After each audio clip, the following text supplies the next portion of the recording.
أعوذ بالله من الشيطان الرجيم بسم الله الرحمن الرحيم الحمد للہ رب العالمین والصلاة والسلام علی نبینا محمد وعلی آلہ وصحبہ اجمعین، اما بعد۔ آج ہم ہیں امام ابن تیمیہ رحمہ اللہ کی عظیم الشان کتاب العقیدۃ الواسطیہ کے ساتھ، جس میں ہمیں پڑھنے کا موقع مل رہا ہے اس عقیدے کا جو سلف صالحین کا عقیدہ ہے، جو اہل سنت والجماعت کا عقیدہ ہے، اور جو ہر طرح کی بدعات اور گمراہیوں سے پاک اور صاف ہے۔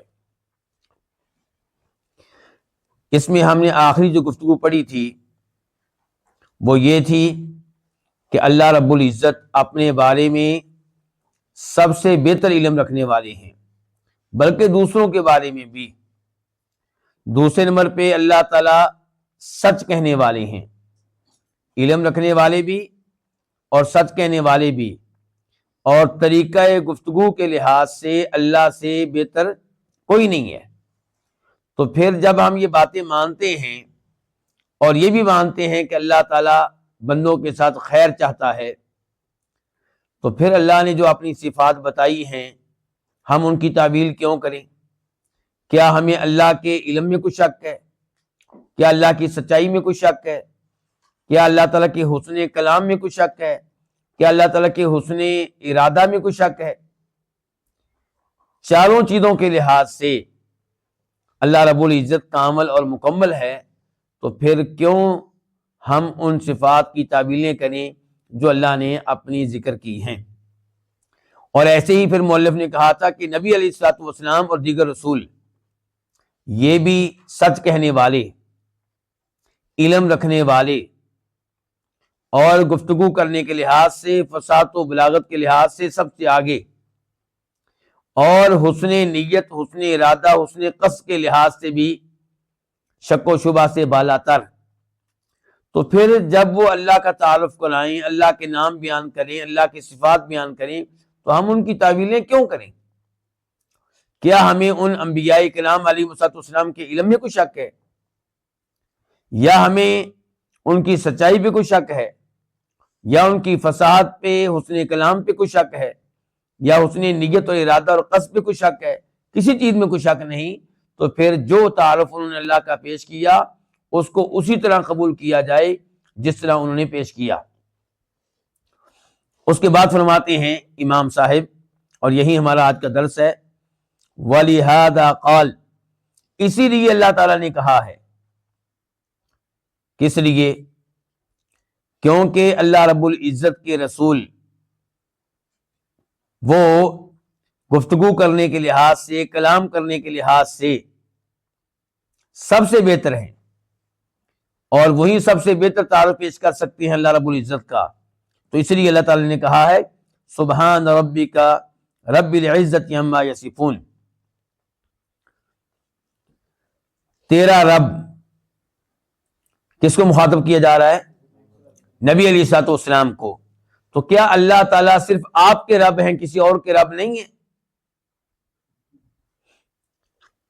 ایک ہوتی ہے ربوبیت عامہ، ایک ہوتی ہے ربوبیت خاصہ۔ ربوبیت عامہ کے لحاظ سے اللہ تعالیٰ سب کے رب ہیں، سب کا خالق اللہ ہے، سب کو رزق اللہ دے رہا ہے، سب کے امور کی تدبیر کرنے والا اللہ رب العزت ہے، تو اس لحاظ سے اللہ تعالیٰ سب کا رب ہے۔ لیکن ایک ہوتی ہے ربوبیت خاصہ، تو ربوبیت خاصہ کے اعتبار سے اللہ تعالیٰ مومنوں کے رب ہیں، انبیاء کرام علیہ السلام کے رب ہیں، کافروں کے رب نہیں ہیں۔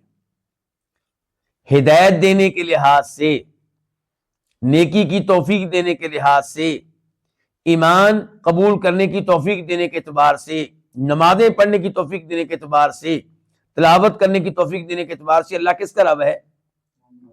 مومنوں کا، مسلمانوں کا۔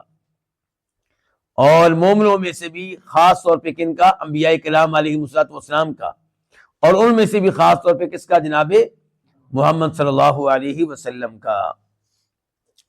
تو یہ جو اضافت ہے کہ ربک، آپ کا رب، تیرا رب، یہ اضافت ہے خالق کی مخلوق کی طرف، نسبت ہے خالق کی مخلوق کی طرف. رب اللہ تعالیٰ خالق ہے، کا آپ کا، آپ کون ہے؟ آپ مخلوق ہیں. تو سبحان ربک رب العزت، آپ کا رب جو کہ عزت والا رب ہے، عزت والا رب، عزت کا رب. یہاں پہ بھی اضافت ہے، نسبت ہے، اللہ تعالیٰ کی نسبت کی گئی ہے عزت کی طرف. پہلی اضافت اور نسبت میں اور دوسری اضافت اور نسبت میں کیا فرق ہے جی یونس بھائی؟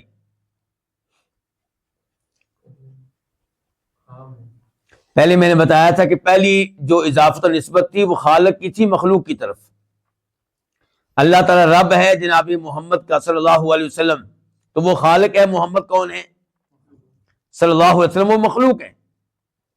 اور رب العزتی، اللہ تعالیٰ عزت کا رب ہے. یہ اضافت ہے کس کی؟ موصوف کی، اپنی صفت کی طرف، یعنی کہ اللہ عزت والا ہے. اللہ کی صفات میں سے ایک صفت ہے کہ وہ عزت والا ہے. تو اس لیے رب العزہ یہ اضافت ہے موصوف کی اپنی صفت کی طرف. عما یصفون، تو سبحان کا معنی کیا ہے؟ کہ وہ پاک ہے. کس چیز سے؟ عما یصفون، ان اوصاف سے جن کا تذکرہ یہ لوگ کرتے ہیں. کون؟ کفار. مثال کے طور پہ کوئی کہتا ہے کہ عیسیٰ علیہ السلام اللہ کے بیٹے ہیں، تو اللہ کی کیا صفت بیان کر دی کہ اللہ تعالیٰ والد ہے کسی کا، تو اللہ تعالیٰ اس عیب سے پاک ہے.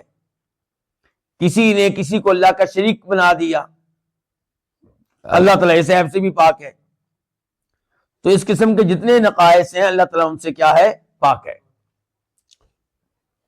وَسَلَامٌ عَلَى الْمُرْسَلِينَ، اور سلامتی ہو رسولوں پہ. ان کے بارے میں کیا کہا؟ کفار کے بارے میں کہ اللہ تعالیٰ ان اوصاف سے پاک ہے جو اللہ کے اوصاف کون بیان کرتے ہیں؟ یہ کفار، یہ اللہ کے دشمن. اور پھر اللہ تعالیٰ کہہ رہے ہیں کہ سلامتی ہو رسولوں پہ. کیوں؟ کیونکہ انہوں نے اللہ کے وہی اوصاف بیان کیے جو اللہ تعالیٰ نے ان کو بتائے، جن کے ساتھ اللہ تعالیٰ واقعی متصف ہے. والحمد للہ رب العالمین، اور تمام تعریفیں اللہ تعالیٰ کے لیے ہیں جو تمام جہانوں کا رب ہے. اب ان آیات پہ اس لحاظ سے بھی آپ غور کیجئے.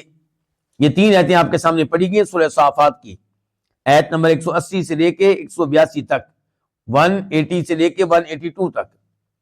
ان 3 آیات کا آغاز ہوتا ہے تسبیح سے اور اختتام ہوتا ہے اللہ تعالیٰ کی حمد سے. تو کیا فرق ہے تسبیح اور حمد میں؟ تسبیح سے مراد یہ ہے کہ اللہ تعالیٰ کو عیوب سے، نقائص سے، کمزوریوں سے، کمی کوتاہی سے پاک قرار دینا. اور الحمد کا مطلب کیا ہے؟ کہ اللہ تعالیٰ کی صفات کو بیان کرنا، اللہ تعالیٰ کی صفات کمال کا تذکرہ کرنا. مثال کے طور پہ یہ کہنا کہ اللہ تعالیٰ قدیر ہے، اللہ قادر ہے، اللہ خالق ہے، اللہ مالک ہے، اللہ سننے والا ہے، اللہ دیکھنے والا ہے، اللہ کلام کرنے والا ہے. یہ سب کیا؟ اللہ تعالیٰ کی حمد ہے.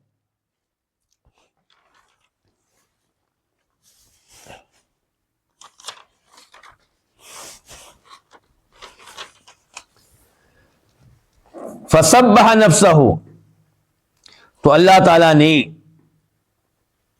اپنے آپ کو پاک قرار دیا. ان 3 آیات میں ابھی میں جو گفتگو پڑھ رہا ہوں کس کی؟ ابن تیمیہ رحمہ اللہ کی. فَسَبَّحَ نَفْسَهُ، تو اللہ تعالیٰ نے اپنے آپ کو پاک قرار دیا.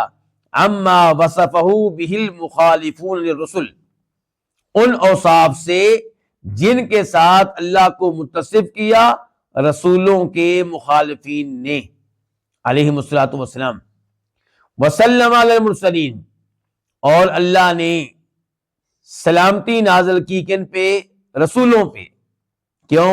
لسلامت ما قالوہ من النقص والعیب، اس لیے کہ جو کچھ انہوں نے کہا اللہ کے بارے میں جو کچھ انہوں نے کہا اللہ کے ناموں کے بارے میں، جو کچھ انہوں نے کہا اللہ کی صفات کے بارے میں، وہ کیا ہے؟ وہ سلامت ہے، وہ محفوظ ہے ہر طرح کے نقص سے اور عیب سے۔ تو یہاں پہ امام ابن تیمیہ رحمہ اللہ نے انبیاء کرام علیہ الصلوۃ والسلام کا تذکرہ کیا ہے کہ انہوں نے صحیح معنوں میں اللہ کا تعارف پیش کیا ہے، انہوں نے صحیح معنوں میں اللہ کے اوصاف بیان کیے ہیں، لیکن جو انبیاء کرام علیہ الصلوۃ والسلام کے مخالفین تھے، جو کچھ انہوں نے اللہ تعالیٰ کے بارے میں بیان کیا وہ درست نہیں تھا، اس سے اللہ تعالیٰ پاک ہیں۔ اس کے بعد فرماتے ہیں امام صاحب، وَهُوَ سُبْحَانَهُ قَدْ جَمَعَ فِي مَا وَصَفَ وَسَمَّى بِهِ نَفْسَهُ بَيْنَ النَّفْيِ وَالْإِثْبَاتِ۔ وَهُوَ سُبْحَانَهُ، اور اس نے، کس نے؟ اللہ تعالیٰ نے، سبحانہ وہ پاک ہے، وَهُوَ سُبْحَانَهُ قَدْ جَمَعَ فِي مَا وَصَفَ وَسَمَّى بِهِ نَفْسَهُ، اللہ تعالیٰ نے جمع کر دیا ہے نفی اور اس بات کو۔ کس کو جمع کیا ہے؟ نفی اور اس بات کو۔ کس معاملے میں؟ فیما وصف وسمى به نفسه، ان اوصاف اور صفات کے معاملے میں جو اللہ نے اپنی بیان کی ہیں، اور ان ناموں کے معاملے میں جو اللہ نے اپنے نام ذکر کیے ہیں۔ تو اللہ تعالیٰ نے دو طرح کا انداز اختیار کیا ہے، اپنی صفات کے معاملے میں اور اپنے ناموں کے معاملے میں اللہ نے دو طرح کا انداز اختیار کیا ہے، ایک نفی والا انداز اور ایک اثبات والا انداز۔ اور پھر اللہ تعالیٰ کے ناموں اور صفات کے معاملے میں جو نفی آئی ہے یا جو اثبات آیا ہے، اس میں بھی پھر دو طرح کے انداز ہیں، ایک اجمالی اور ایک تفصیلی۔ پہلے ہم نے کیا بیان کیا سعود؟ کہ اللہ رب العزت نے اپنی صفات دو طرح بیان کی ہیں، نفی میں بھی اور اثبات میں بھی۔ نفی سے مراد یہ کہ یہ کہنا کہ میں ایسا نہیں ہوں، میں ایسا نہیں ہوں، میں ایسا نہیں ہوں، اور اثبات یہ کہنا کہ میں ایسا ہوں اور میں ایسا ہوں۔ تو اللہ تعالیٰ نے اپنے ناموں کے معاملے میں اور صفات کے معاملے میں نفی اور اثبات دونوں طرح کا انداز اختیار کیا ہے۔ اور پھر اگلی بات یہ کہ یہ انداز جو ہیں کبھی اجمالی ہیں اور کبھی تفصیلی ہیں۔ پہلے ہم دیکھتے ہیں اللہ تعالیٰ کی وہ صفات جو نفی کے ساتھ ہیں، ان میں اجمال کی طرف ہم دیکھتے ہیں۔ تو اللہ رب العزت نے اپنے آپ سے نفی کی ہے ہر عیب کی اور ہر نقص کی، ہر کمزوری کی، ہر کمی کوتاہی کی۔ چنانچہ اللہ تعالیٰ فرماتے ہیں لیس کمثلہ شیء، اللہ کی مثل کچھ بھی نہیں ہے، یعنی کہ اللہ اس بات سے پاک ہے کہ کوئی اللہ کی مثل ہو، اللہ جیسا ہو۔ تمثیل کی نفی ہو گئی، تو یہ یہاں پہ نفی ہے یا اس بات ہے؟ نفی ہے۔ نفی میں انداز اجمال کا ہے کہ تفصیل کا ہے؟ اجمال کا ہے، اجمال کا ہے۔ پھر اللہ تعالی نے کہا سورہ مریم میں آیت نمبر 65 میں 65 میں، ہل تعلم لہ سمیہ، کیا آپ جانتے ہیں اللہ کے کسی ہم نام کو؟ کیا کوئی ایسا آپ جانتے ہیں جس کے نام اللہ کی طرح کے ہوں؟ تو یہ اثبات ہے، یہ نفی ہے؟ یہ نفی ہے، یہ نفی ہے، یعنی کہ کیا آپ جانتے ہیں اللہ کے کسی ہم نام کو؟ مراد یہ کہ ایسا کوئی نہیں ملے گا آپ کو جو اللہ کا ہم نام ہو۔ وہ ہے کہ اللہ چیلنج دے کر کہہ رہے ہیں بتاؤ کوئی ایسا ہے، تو یہ بھی نفی ہے۔ اچھا، نفی میں انداز اجمال کا ہے یا تفصیل کا؟ جی یونس بھائی، اجمال کا ہے، یعنی کہ اللہ نے کسی خاص صفت کا نام لے کر نفی نہیں کی، عمومی نفی ہے۔ پھر آپ یہ دیکھیں کہ سبحان اللہ عما یصفون، اللہ تعالیٰ پاک ہے ان اوصاف سے جو یہ لوگ ذکر کرتے ہیں، کس کے؟ اللہ تعالیٰ کے۔ اللہ تعالیٰ کے جو اوصاف اور جو صفات یہ لوگ ذکر کرتے ہیں ان کے کفار، تو اللہ تعالیٰ ان سے پاک ہے، ان سے پاک ہے، ان کے وہ اللہ میں وہ صفات نہیں پائی جاتی. تو یہ بھی کیا ہوئی؟ نفی ہوئی. لیکن نفی میں انداز کون سا؟ اجمال کا. اور دوسرے نمبر پہ نفی میں انداز ہوتا ہے تفصیل کا، ایک ایک صفت کا نام لے کر اس کی نفی کرنا. مثال کے طور پہ لا تأخذہ سینۃ ولا نوم، آیت الکرسی ہے. اللہ تعالی نیند سے پاک ہے، نیند اللہ تعالیٰ کو اپنی لپیٹ میں نہیں لے سکتی، اور ایسے ہی اونگ اللہ تعالیٰ کو اپنی لپیٹ میں نہیں لے سکتی. تو اللہ تعالیٰ اونگنے سے بھی پاک، نیند سے بھی پاک. تو یہ ان دو چیزوں کی اللہ تعالیٰ سے نفی ہو گئی. اور یہ انداز اجمال والا ہوا کہ تفصیل والا؟ تفصیلی انداز ہو گیا، وضاحت کے ساتھ بات ہو رہی ہے کہ یہ صفت بھی نہیں اللہ میں پائی جاتی، یہ بھی نہیں پائی جاتی. تو اللہ نیند سے بھی پاک، اللہ اونگنے سے بھی پاک. پھر آپ یہ اس آیت پہ غور کریں، لم یلد ولم یولد، کہ اللہ نے نہ کسی کو جنم دیا اور نہ اللہ تعالیٰ سے کوئی نہ اللہ تعالیٰ نے کسی کے والد ہیں اور نہ اللہ تعالیٰ کسی کی اولاد ہیں. تو یہاں پہ بھی نفی ہو گئی، اللہ کے والد ہونے کی بھی نفی ہو گئی، اور اس بات کی بھی نفی ہوگی کہ اللہ تعالیٰ نعوذ باللہ کسی کی اولاد ہے. تو یہ بھی نفی ہے اور تفصیل ہے. پھر آپ آ جائیں اللہ تعالیٰ کے اس فرمان کی طرف، فلا تجعلوا للہ اندادا، بس تم اللہ تعالیٰ کے کسی قسم کے شریک نہ بناؤ. تو اس سے کیا پتہ چلا کہ اللہ کا کوئی شریک نہیں ہے، عبادت کا حقدار ہونے میں اللہ کا کوئی شریک نہیں ہے. تو یہ بھی کیا ہو گئی؟ نفی. اور انداز کون سا نفی میں؟ تفصیل کا ہے. ربنا ما خلقت هذا باطلا، اے ہمارے رب تو نے ان چیزوں کو باطل پیدا نہیں کیا. سبحانک، تو اس بات سے پاک ہے، تو اس بات سے پاک ہے کہ کسی چیز کو بے مقصد، بے فائدہ اور بے حکمت پیدا کرے. تیری ہر تخلیق کے پیچھے، ہر مخلوق کے پیچھے کوئی نہ کوئی حکمت، کوئی نہ کوئی فائدہ ہے. تو یہ بھی نفی ہے اور تفصیل والا انداز ہے. نفی ہے اس بات کی کہ اللہ تعالیٰ کوئی ایسا کام کرے جو نعوذ باللہ فضول ہو. اللہ تعالیٰ فرماتے ہیں افحسبتم انما خلقناکم عبثا، تم لوگوں نے کیا یہ سمجھ رکھا ہے کہ ہم نے تم کو عبث پیدا کیا ہے، بے مقصد پیدا کیا ہے. تو اس میں بھی نفی ہو گئی اس بات کی کہ اللہ تعالیٰ انسانوں کو بے مقصد پیدا کرے. اور تو یہ بھی نفی ہے. اور انداز کون سا ہے؟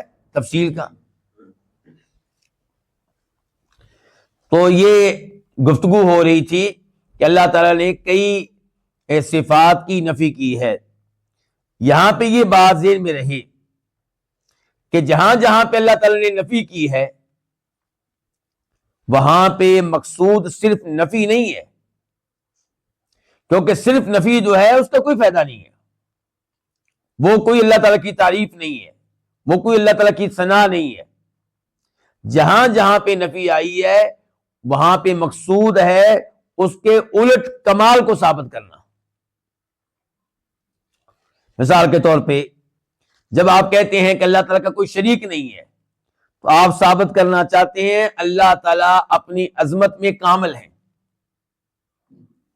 اللہ تعالیٰ عظیم ہے اور اس عظمت میں کامل ہے کہ اللہ کا کوئی شریک نہیں ہے. دنیا میں کتنے انسان ہیں جو اپنے آپ کو عظیم سمجھتے ہیں لیکن کوئی مخالف ان کی نیندیں اڑائے ہوئے ہوتا ہے، لوگوں کی نگاہوں میں اسے کہا جا رہا ہے کہ بڑا عظیم ہے، بڑی شے ہے، اس کو بیچارے کو رات کو نیند نہیں آتی اپنے مخالف کے بارے میں سوچ کر جس سے اس کو خطرہ ہے. تو جب اللہ تعالیٰ کے بارے میں آپ کہتے ہیں اللہ کا کوئی شریک نہیں ہے تو گویا کہ آپ یہ کہنا چاہتے ہیں کہ اللہ اپنی عظمت میں کامل ہے، اللہ کی عظمت ناقص نہیں ہے. اور ایسے جب آپ کہتے ہیں اللہ تعالیٰ سے آپ نفی کرتے ہیں کس کی؟ اس بات کی کہ اللہ تعالیٰ عاجز ہو، کسی معاملے میں بے بس ہو، کوئی کام نہ کر سکتا ہو، تو یہ نفی کرنے کا مقصد اللہ کی قدرت کے کمال کو ثابت کرنا ہے کہ اللہ اپنی قدرت میں کامل ہے۔ ان اللہ علی کل شیء قدیر، اللہ کامل ہے ہر کام میں، ہر معاملے میں، اس حد تک کامل ہے کہ کوئی بھی ایسی چیز نہیں ہے جس کے کرنے سے اللہ تعالیٰ عاجز ہو۔ جب آپ اللہ تعالیٰ سے جہالت کی نفی کرتے ہیں تو اس میں مقصد کیا ہے؟ یہ ثابت کرنا کہ اللہ اپنے علم میں کامل ہے، اللہ تعالیٰ کے علم میں کوئی کمی نہیں ہے، کسی قسم کی کمی نہیں ہے۔ جب آپ اللہ تعالیٰ سے ظلم کی نفی کرتے ہیں تو آپ اصل میں یہ کہنا چاہتے ہیں کہ اللہ تعالیٰ اپنے عدل میں کامل ہے۔ تو جہاں جہاں پہ نفی آئی ہے وہاں پہ اصل مقصود کیا ہے؟ اس نفی کے الٹ چیز کے کمال کو ثابت کرنا۔ جب آپ کہتے ہیں مثال کے طور پہ کہ اللہ تعالیٰ نیند سے پاک ہیں، اونگنے سے پاک ہیں، موت سے پاک ہیں، تو آپ ثابت کرنا چاہتے ہیں کہ اللہ تعالیٰ اپنی حیات میں کامل ہیں، اپنی قیومیت میں کامل ہیں۔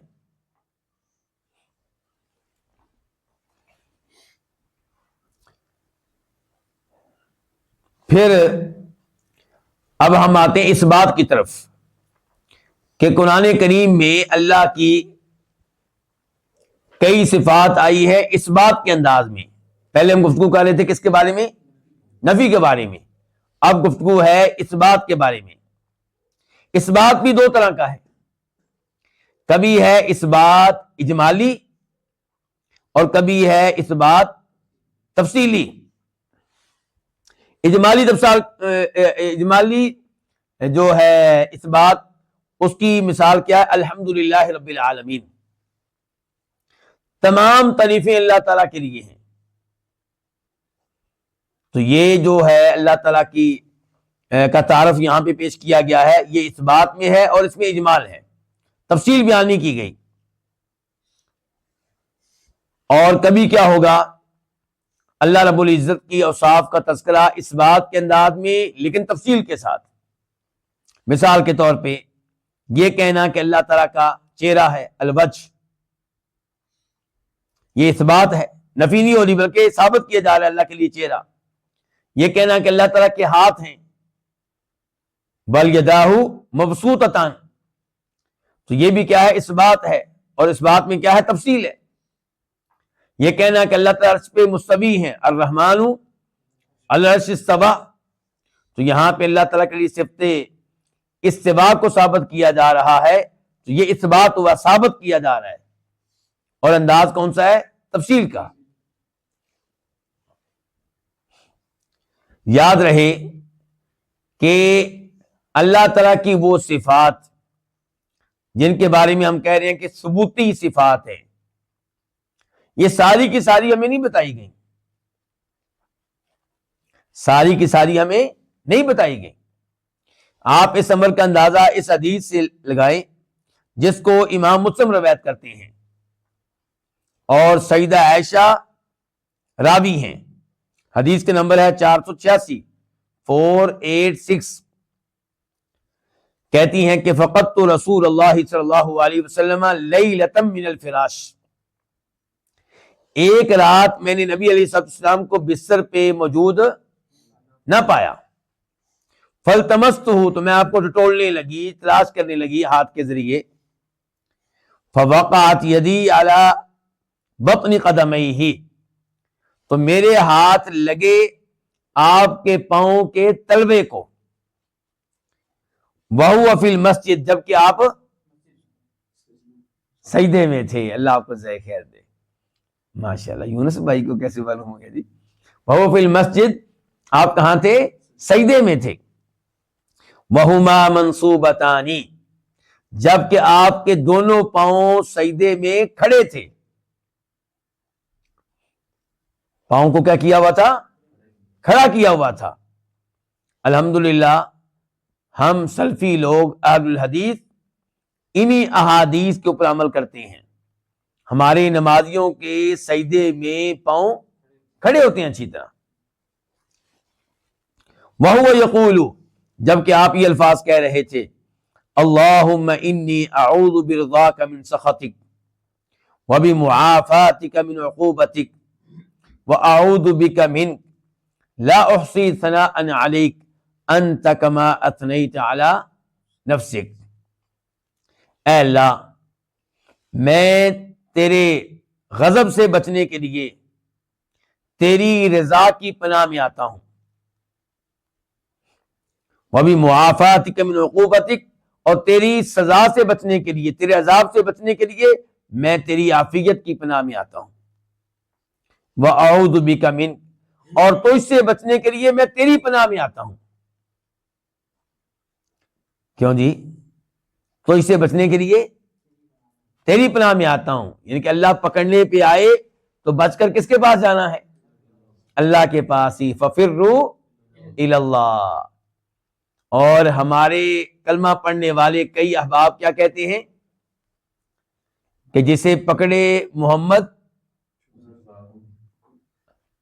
جسے پکڑے اللہ اسے چھڑائے محمد، اور جسے پکڑے محمد اسے کوئی چھڑا نہیں سکتا، اور پھر کہتے ہیں ہم نے شرک کبھی نہیں کیا، ہم پکے سچے مسلمان ہیں۔ جملے دیکھیں کتنے خطرناک ہیں۔ اور یہاں پہ نبی علیہ السلام کی دعا کیا ہے؟ وَأَعُوذُ بِكَ مِنْكَ۔ اور دیکھیں یہ وہ دعا نہیں ہے جس کے بارے میں آپ نے کہا ہوگا کہ لوگ پڑھا کریں، خود آپ پڑھ رہے تھے، کہہ رہے ہیں یا اللہ میں تجھ سے بچنے کے لیے تیری پناہ میں آتا ہوں، لا احصی ثناء علیک، یا اللہ میں تیری ثنا کا حق ادا نہیں کر سکتا،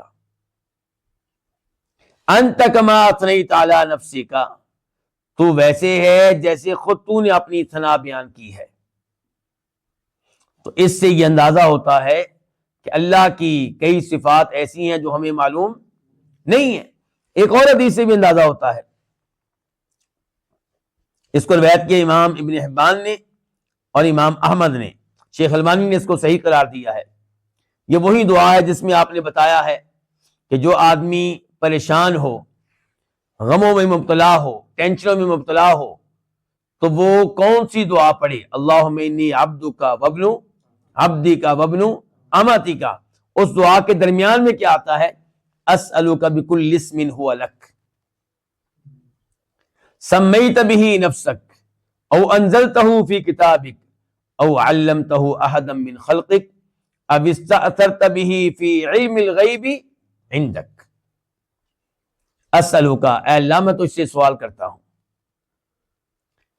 سوال کرتا ہوں، دعا کرنے لگا ہوں، مانگنے لگا ہوں، اور میں کیا مانگنے لگا ہوں، مجھے کیا چاہیے یہ بتانے سے پہلے یا اللہ میں وسیلہ پیش کرنا چاہتا ہوں۔ وسیلہ کس کو؟ بکل اسم ہو لک، میں بطور وسیلہ پیش کرتا ہوں تیرا ہر نام، تیرے تمام ناموں کا میں تجھے وسیلہ دیتا ہوں۔ اب یا اللہ تیرے نام وہ بھی ہے سمیت بہ نفسک، اے اللہ میں تجھے تیرے ان تمام ناموں کا واسطہ دیتا ہوں جو تو نے اپنے نام رکھے ہیں یا جو تو نے اپنی کسی کتاب میں اتارے ہیں یا تو نے اپنے مخلوق میں سے کسی کو سکھائے ہیں، کسی نبی کو، کسی فرشتے کو۔ اب استأثرت بہ فی علم الغیب عندک، یا وہ نام جنہیں تو نے علم غیب میں اپنے پاس رکھنے کو ترجیح دی ہے، کسی کو نہیں بتائے۔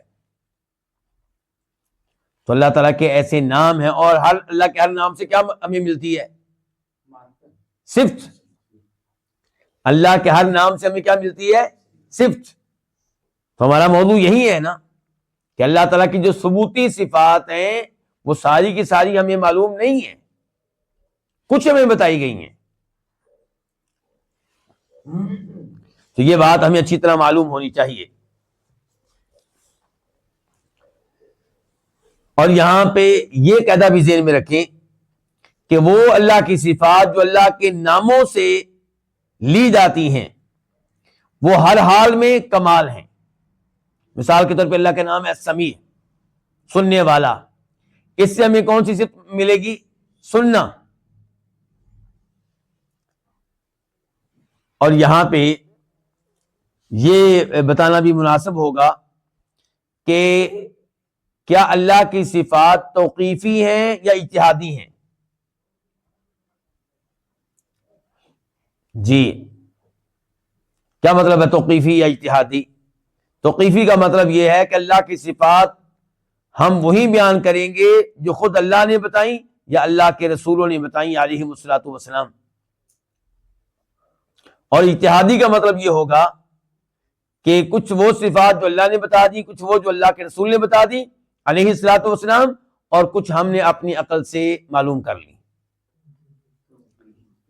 تو اللہ تعالیٰ کی صفات کیا ہیں؟ توقیفی ہیں، اجتہادی اللہ تعالیٰ کی صفات نہیں ہیں. اچھا، اب یہ اللہ تعالیٰ کی جو صفات ہیں ان کی 3 اقسام ہیں. نمبر 1،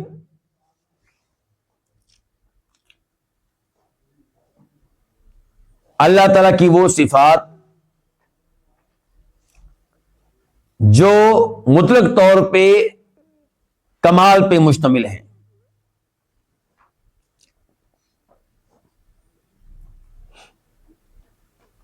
جیسے اللہ کی صفت کلام، اللہ کی صفت قدرت، اللہ تعالیٰ کا دیکھنا، اللہ تعالیٰ کا سننا. کیا ان صفات میں کوئی نقص ہے؟ یہ مکمل طور پہ کامل قسم کی صفات ہیں، یہ خوبیاں ہیں. نمبر 2، اللہ تعالیٰ کی وہ صفات جو کمال ہیں لیکن کسی قید کے ساتھ. پہلے ہم نے کہا تھا اللہ تعالیٰ کی وہ صفات جو کمال ہیں مطلق طور پہ، ہر حال میں، ہر شکل میں، ہر صورت میں. اب کہہ رہے ہیں اللہ تعالیٰ کی وہ صفات جو کمال ہے کسی قید کے ساتھ. تو یہ جو صفات ہیں اللہ تعالیٰ کی، یہ جو دوسری قسم ہے، ان کے ساتھ اللہ تعالیٰ کو مطلق طور پہ متصف نہیں کیا جائے گا. ان صفات کی نسبت اللہ تعالیٰ کی طرف مطلق طور پہ نہیں کی جائے گی، بلکہ ان صفات کی نسبت اللہ تعالیٰ کی طرف کی جائے گی قید کے ساتھ. یہ قید کی بھی آپ کو سمجھ لگ جائے گی. مثال کے طور پہ المکر، المکر کا معنی کیا ہوتا ہے؟ خفیہ تدبیر کرنا. والخداع، دھوکہ دینا. والاستہزاء، مذاق اڑانا.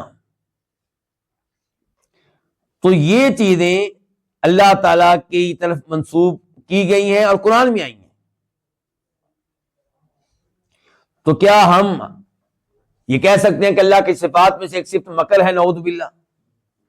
کیا ہم یہ کہہ سکتے ہیں کہ اللہ کی صفات میں ایک صفت خداع ہے؟ کیا ہم کہہ سکتے ہیں اللہ کی صفات میں سے ایک استہزاء ہے، مذاق اڑانا؟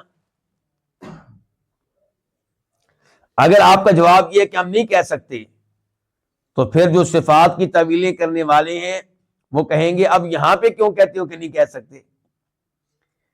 جب تم نے کہا تھا اللہ کا چہرہ ہے، ہم نے کہا تھا نہیں، چہرے سے مراد ہے اللہ تعالیٰ کا ثواب.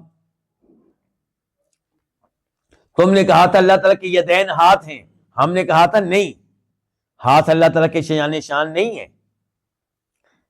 یدین کا لفظ جو ہے اس سے مراد ہے اللہ کی قدرت، اللہ کی نعمت. تو وہاں پہ تم لوگوں نے ہماری تعبیر کو قبول نہیں کیا، ہمارے انکار کو قبول نہیں کیا. اب یہاں پہ بھی لو کہو پھر اللہ تعالیٰ کی نعوذ باللہ صفت ہے مکر کرنا، اللہ کی صفت ہے نعوذ باللہ خداع، دھوکہ دینا، نعوذ باللہ اللہ تعالیٰ کی صفت الاستہزاء، مذاق اڑانا. تو ہمارا جواب کیا ہوگا کہ یہ اللہ تعالیٰ کی صفات مطلق نہیں ہے، بلکہ کیا ہے؟ مقید ہیں. ان کی نسبت اللہ کی طرف اس وقت کی جائے گی جب ان سے کمال معلوم ہو، اور جب ان سے نقص معلوم ہو تب ان کی نسبت اللہ کی طرف نہیں کی جائے گی. بات مزید واضح ہوگی، آپ نے پریشان نہیں ہونا. تو یوں کہا جائے گا اللہ مکر کرتا ہے اس کے ساتھ جو اللہ کے ساتھ مکر کرے. اب بتائیے یہ عیب ہے یا خوبی ہے؟ یہ خوبی ہے۔ انسانوں میں سے کتنے انسان آپ نے ایسے سنے ہوں گے، کہا جاتا ہے یار یہ ہے تو بہت اچھا آدمی، نیک آدمی، لیکن یہ بیچارہ لوگ اس کو دھوکہ دے جاتے، اس کو پتہ ہی نہیں چلتا، لوگ اس کے ساتھ چالیں چل جاتے ہیں اور اس کو سمجھ نہیں آتی،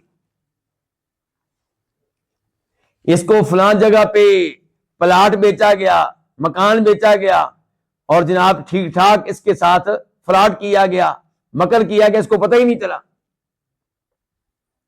تو یہ کیا ہے؟ پھر عیب ہے نا، یہ نقص ہے۔ تو اللہ رب العزت کے ساتھ کوئی مکر کرے، اللہ کے نبیوں کے ساتھ کوئی مکر کرے علیہ الصلوۃ والسلام، اللہ کے مومن بندوں کے ساتھ کوئی مکر کرے تو اللہ تعالیٰ اس کے ساتھ مکر کرے، یہ خوبی ہے۔ اس سے پتہ چلتا ہے اللہ کی صفت علم کا، اس سے پتہ چلتا ہے اللہ کی قدرت کا، اس سے پتہ چلتا ہے اللہ کی سلطان کا۔ تو یہ اس انداز سے اگر بیان کیا جائے تو مکر تو بالکل ٹھیک ہے، اور قرآن کریم میں بھی اسی انداز سے آیا ہے۔ مثال کے طور پہ وَمَكَرُوا وَمَكَرَ اللَّهُ وَاللَّهُ خَيْرُ الْمَاكِرِينَ، یہ کیا ہے؟ سورہ آل عمران آیت نمبر 54 تذکرہ ہو رہا ہے عیسیٰ علیہ السلام کا، عیسیٰ علیہ السلام کی قوم کا۔ اللہ تعالیٰ کہتے ہیں انہوں نے خفیہ تدبیر کی تو اللہ نے بھی خفیہ تدبیر کی، اور اللہ خفیہ تدبیر کرنے والوں میں سے سب سے بہتر ہے۔ انہوں نے خفیہ تدبیر کیا کی تھی؟ عیسیٰ علیہ السلام کو قتل کرنا چاہا۔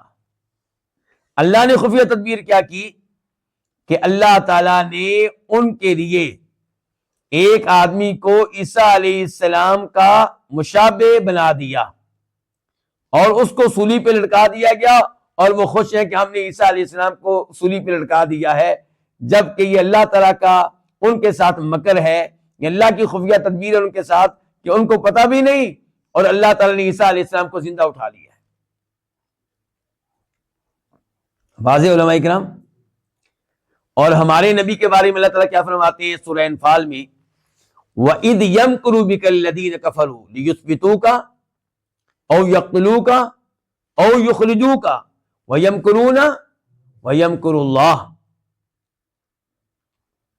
کہ اس وقت کو یاد کیجئے، اس وقت کا تذکرہ کیجئے جب آپ کے ساتھ یہ لوگ مکر کر رہے تھے، آپ کے بارے میں خفیہ تدبیریں کر رہے تھے۔ خفیہ تدبیریں کیوں کر رہے تھے؟ تاکہ آپ کو یا تو قتل کر دیں، یا مکہ سے نکال دیں، یا آپ کو جیل میں ڈال دیں۔ تو انہوں نے خفیہ تدبیر کی تو اللہ نے بھی خفیہ تدبیر کی، اور اللہ کی خفیہ تدبیر دیکھیے کہ نبی علیہ الصلوۃ والسلام ان کے گھیرے سے باہر نکلے ہیں، وہ آپ کو پکڑ نہیں سکے۔ غار ثور میں 3 دن آپ رہے ہیں، اور وہ غار ثور کے دھانے تک پہنچے ہیں، لیکن آپ کو پکڑ نہیں سکے۔ تو اللہ سے بہتر خفیہ تدبیر کس کی ہوگی؟ تو یہ اس انداز سے تذکرہ کیا جائے گا ان صفات کا۔ جب آپ یہ کہیں گے کہ اللہ نے خفیہ تدبیر کی اس کے خلاف جس نے اللہ کے بندوں کے ساتھ خفیہ تدبیر کی، تو یہ اللہ تعالیٰ کی کیا کہلائے گی؟ خوبی کہلائے گی۔ اور اگر ویسے ہی آپ کہیں جی اللہ نعوذ باللہ مکر کرتا ہے، تو یہ تو عیب ہے، یہ پھر درست نہیں ہوگا۔ اب آپ آ جائیں الاستہزاء کی طرف۔ الاستہزاء کا معنی کیا ہوتا ہے؟ تو کیا کہا جا سکتا ہے کہ اللہ تعالیٰ کی صفات میں سے ایک صفت یہ ہے کہ اللہ تعالیٰ مذاق اڑاتا ہے؟ نہیں، غلط ہے بالکل، توہین ہے اللہ تعالیٰ کی، گستاخی ہے یہ۔ لیکن اگر آپ یہ کہیں کہ اللہ تعالیٰ ان کا مذاق اڑاتا ہے جو اللہ کے بندوں کا، نبیوں کا مذاق اڑائے، تو پھر یہ خوبی ہے، پھر یہ کیا ہے؟ خوبی ہے۔ اب آپ قرآن کریم پہ غور کیجئے۔ وَإِذَا لَقُوا الَّذِينَ آمَنُوا قَالُوا آمَنَّا، جب یہ منافقین ایمان والوں سے ملتے ہیں کہتے ہیں ہم بھی آپ کے مومن بھائی ہیں۔ وَإِذَا خَلَوْا إِلَىٰ شَيَاطِينِهِمْ، اور جب مسلمانوں سے الگ ہو کے کافر شیطانوں کے ساتھ، ان کے سرداروں کے ساتھ ملتے ہیں تو کہتے ہیں اِنَّا مَعَكُمْ، بے شک ہم تمہارے ساتھ ہی ہیں۔ اِنَّمَا نَحْنُ مُسْتَہْزِئُونَ، وہ جو ان کو ہم کہتے ہیں نا محمد اور محمد کے ساتھیوں کو علیہ الصلوۃ والسلام، کیا مومن ہے؟ یہ اصل میں ہم ان کا مذاق اڑاتے ہیں. یہ ہم کیا کر رہے ہیں؟ ان کے ساتھ مذاق کر رہے ہیں، ان کا مذاق اڑاتے ہیں. ان کو پتہ ہی نہیں، وہ ہمیں مسلمان سمجھتے، ہم مسلمان ہیں ہی نہیں.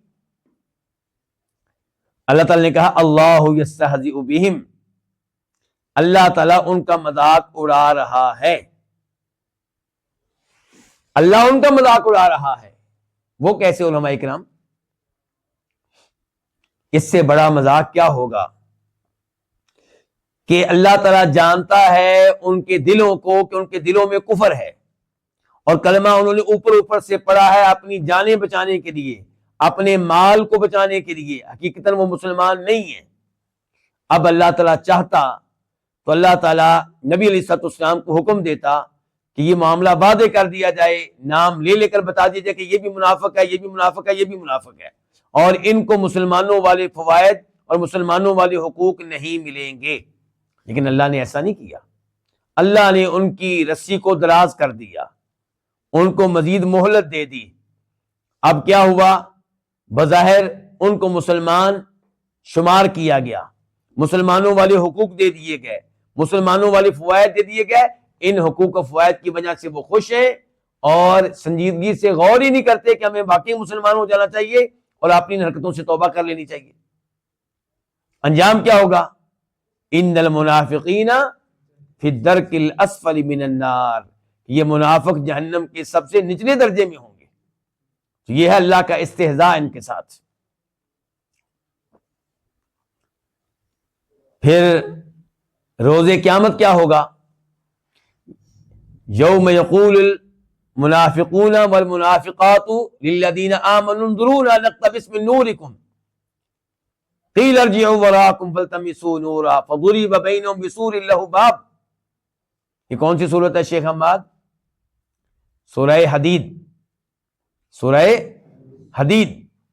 وہاں پہ تذکرہ ہو رہا ہے کہ روز قیامت مومنوں کو ایک نور دیا جائے گا جس کی روشنی میں یہ جنت کی طرف جا رہے ہوں گے.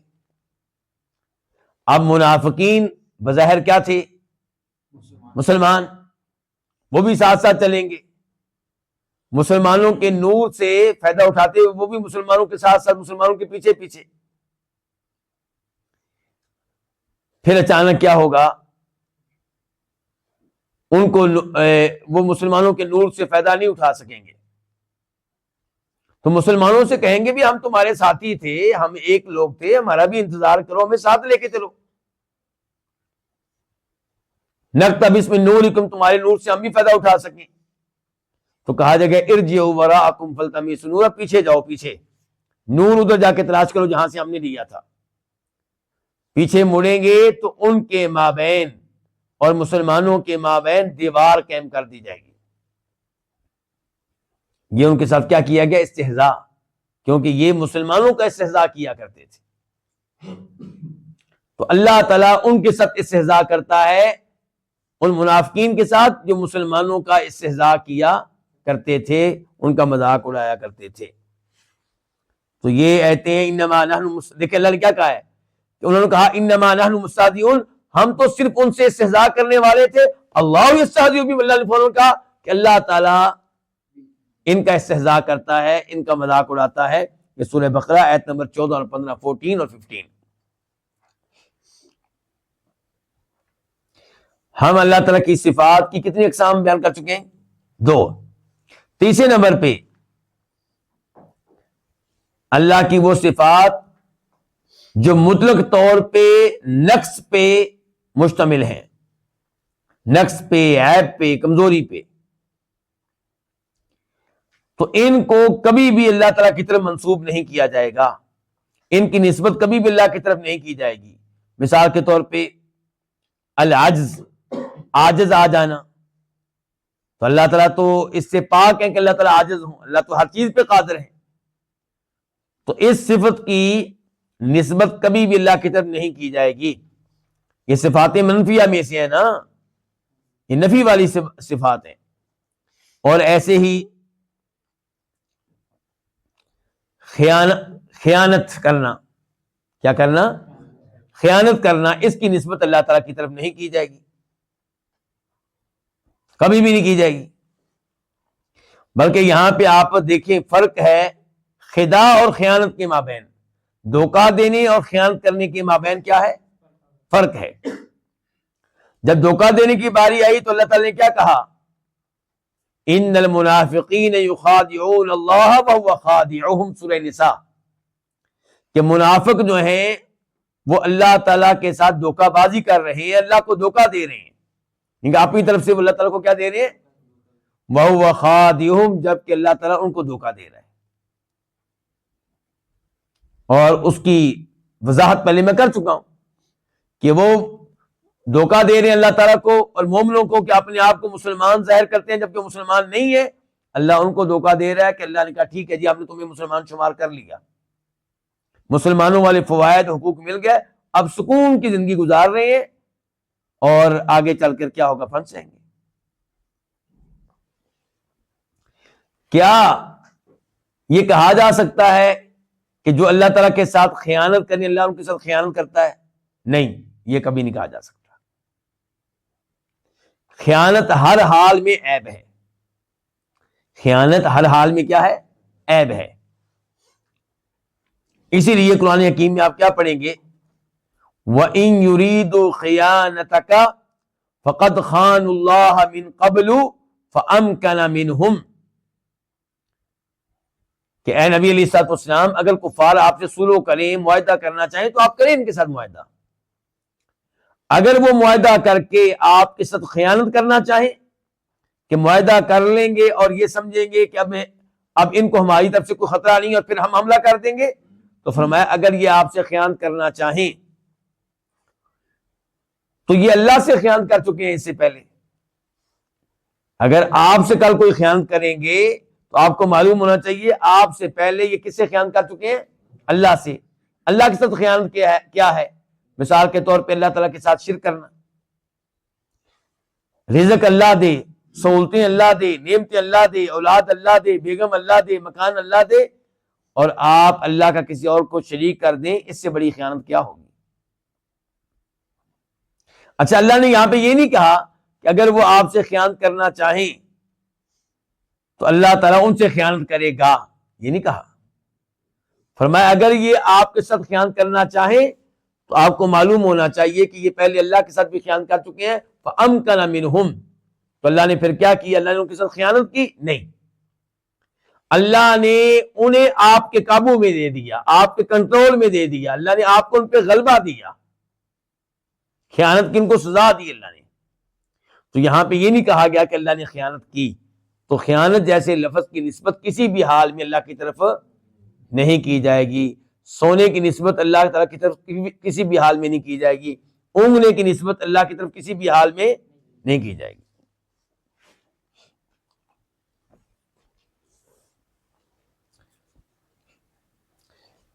یہاں سے یہ بات بھی ہم جان لیتے ہیں، ہلکی سی بات، کہ اللہ تعالیٰ کی صفات کہاں سے لی جائیں گی. نمبر ایک، اللہ تعالیٰ کی صفات لی جائیں گی اللہ کے ناموں سے. اللہ کا ہر نام اللہ کی کسی نہ کسی صفت پہ دلالت کرتا ہے. مثال کے طور پہ اللہ تعالیٰ کا نام کیا ہے؟ سمیع، خوب سننے والا. تو اس سے اللہ کی صفتیں سننا معلوم ہوئی، سمع. اور ایسے اللہ تعالیٰ کا نام کیا ہے؟ مثال کے طور پہ الرحمن، تو اس سے اللہ کی صفت رحمت معلوم ہوئی. تو اللہ تعالیٰ کی صفات نمبر ایک کہاں سے لی جائیں گی؟ اللہ تعالیٰ کے ناموں سے. نمبر دو، اللہ کی صفات لی جائیں گی ان نصوص سے جن نصوص میں صراحت کے ساتھ اللہ کی صفت بتائی گئی ہے. مثال کے طور پہ اللہ کی صفت الوجہ، چہرہ، وَيَبْقَى وَجْهُ رَبِّكَ، تیرے رب کا چہرہ باقی رہے گا. اور ایسی الیدین، ہاتھ، بل یداہ مبسوطتان. تیسرے نمبر پہ اللہ کی صفات لی جائیں گی اللہ تعالیٰ کے افعال سے. مثال کے طور پر اللہ نے بتایا وَكَلَّمَ اللَّهُ مُوسَىٰ تَكْلِيمًا، اللہ تعالیٰ نے موسیٰ علیہ السلام سے کلام کیا. کیا یہاں پہ اللہ کا نام ذکر ہوا ہے؟ نہیں. اللہ کا فعل ذکر ہوا ہے کہ اللہ نے کلام کیا، تو یہ اللہ تعالیٰ کا فعل جو ہے یہ اللہ تعالیٰ کی صفت ہے۔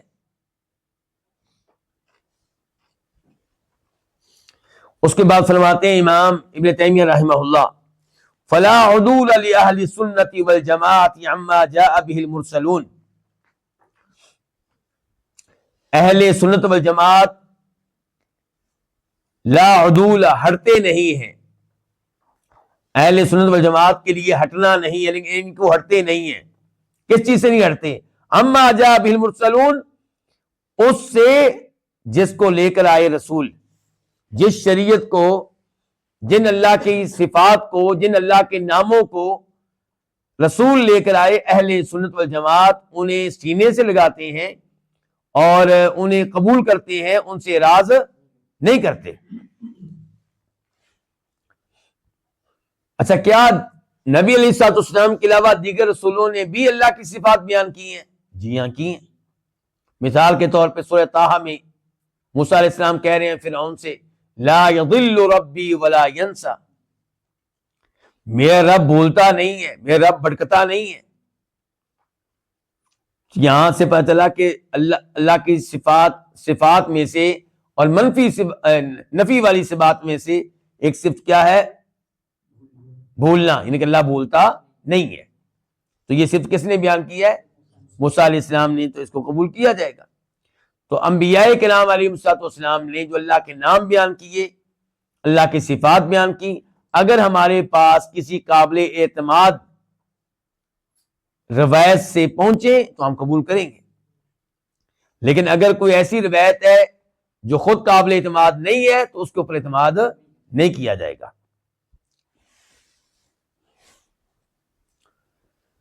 امام صاحب کہتے ہیں فَإِنَّهُ الصِّرَاطُ الْمُسْتَقِيمُ، یہی ہے صراط مستقیم، یہی ہے سیدھا راستہ۔ کون سا؟ کہ جو کچھ رسول لے کر آئے اسے کیا کیا جائے؟ قبول کیا جائے، اس سے اعراض نہ کیا جائے، ان کے راستے سے ہٹا نہ جائے۔ تو پھر یہاں پہ ایک سوال پیدا ہو جائے گا کہ کیا انبیاء کرام علیہ السلام، ہمارے نبی سے پہلے جو گزرے ہیں، ان کو جو احکام دیے گئے وہ ہمارے لیے بھی ہیں، ان کی شریعت ہمارے لیے بھی ہے؟ جواب یہ ہے کہ بالکل، ان کی شریعت ہمارے لیے بھی ہے، الا یہ کہ ثابت ہو جائے ہماری شریعت سے کہ یہ والا مسئلہ قبول نہیں کیا جائے گا۔ مثال کے طور پہ سورہ یوسف میں ہمیں بتایا گیا کہ جب یوسف علیہ السلام کے والدین اور ان کے بھائی آخری بار تشریف لائے ان کے پاس، تو انہوں نے کیا کیا تھا؟ یوسف علیہ السلام کو سجدہ کیا تھا، تعظیمی سجدہ۔ تو کیا ہم آج کسی پیر صاحب کو تعظیمی سجدہ کر سکتے ہیں؟ کیا آج کسی قبر کو تعظیمی سجدہ کیا جا سکتا ہے؟ جواب یہ ہے کہ بالکل نہیں کیا جا سکتا، حرام ہے۔ تو بھئی یہ تو پچھلی شریعت میں آیا ہے، یعقوب علیہ السلام کی شریعت، یوسف علیہ السلام کی شریعت۔ تو جواب یہ ہے کہ ہماری شریعت میں اس کی تردید آ گئی۔ سنن ابن ماجہ کی حدیث ہے کہ جناب معاذ شام سے واپس آئے اور نبی علیہ السلام کو دیکھتے ہی سجدہ کر ڈالا۔ آپ نے کہا معاذ یہ کیا؟ تو کہنے لگے میں نے شام میں دیکھا کہ اپنے بڑوں کو سجدہ کرتے ہیں، تو میں نے کہا کہ آپ سجدے کے زیادہ حقدار ہیں ان کے مقابلے میں، تو میں نے عزم کر لیا تھا کہ میں آپ کو سجدہ کروں گا۔ فرمایا آئندہ ایسی حرکت نہ کرنا، اگر کسی انسان کے لیے دوسرے انسان کو سجدہ کرنا جائز ہوتا تو میں عورت کو حکم دیتا کہ اپنے خامد کو سجدہ کرے، اس قدر خامد کا حق ہے عورت کے اوپر۔ تو یہ سجدہ کون سا ہوتا؟ تعظیمی۔ لیکن آپ کی شریعت میں اجازت نہیں ہے، تو آپ نے معاذ بن جبل کو روک دیا، پوری امت کو روک دیا۔ تو کتاب کے مؤلف امام تیمیہ کہہ رہے ہیں کہ اہل سنت والجماعت ہٹتے نہیں ہیں اس شریعت سے، اس عقیدے سے جسے رسول لے کر آئے، کیونکہ یہی صراط مستقیم ہے۔ صراط الذین انعم اللہ علیہم، یہ راستہ ہے ان لوگوں کا جن پہ اللہ نے انعام کیا۔ اور اللہ نے کن پہ انعام کیا ہوا ہے؟ اس کی وضاحت آ گئی، ساتھ ہی اس کی وضاحت آ گئی کہ اللہ نے کن پہ انعام کیا ہوا ہے۔ من النبیین والصدیقین والشہداء والصالحین، اللہ نے انعام کر رکھا ہے اپنے نبیوں پہ، صدیقین پہ، شہداء پہ اور صالحین پہ۔ اور آپ جانتے ہیں کہ یہ الفاظ امام صاحب نے، ہماری کتاب کے مؤلف نے لیے ہیں کس سے؟ قرآن سے۔ سورہ نساء آیت نمبر 69 وَمَن يُطِعِ اللَّهَ وَالرَّسُولَ فَأُولَٰئِكَ مَعَ الَّذِينَ أَنْعَمَ اللَّهُ عَلَيْهِم مِّنَ النَّبِيِّينَ وَالصِّدِّيقِينَ وَالشُّهَدَاءِ وَالصَّالِحِينَ، کہ جو اللہ کی اطاعت کرے، اللہ کے رسول کی اطاعت کرے، اللہ کے اوامر کو مانے، اللہ کے رسول کے احکام کو مانے علیہ الصلوۃ والسلام، تو یہ شخص روز قیامت کن کے ساتھ ہوگا؟ نبیوں کے ساتھ، صدیقین کے ساتھ، شہداء کے ساتھ، صالحین کے ساتھ، اور یہی وہ ہیں جن پہ اللہ کا انعام ہوا ہے۔ یہیں پہ آج کے درس کا اختتام کرتے ہیں۔ انشاءاللہ آئندہ درس میں سورہ اخلاص کے تعلق سے گفتگو ہوگی۔ سورہ اخلاص سے جو عقیدہ معلوم ہوتا ہے وہ ہمارا انشاءاللہ موضوع ہوگا۔ اللہ تعالی ہمیں صحیح معنوں میں عقیدہ سیکھنے کی، قرآن و حدیث کے احکام سیکھنے کی توفیق عنایت فرمائے۔ وآخر دعوانا الحمدللہ رب العالمین۔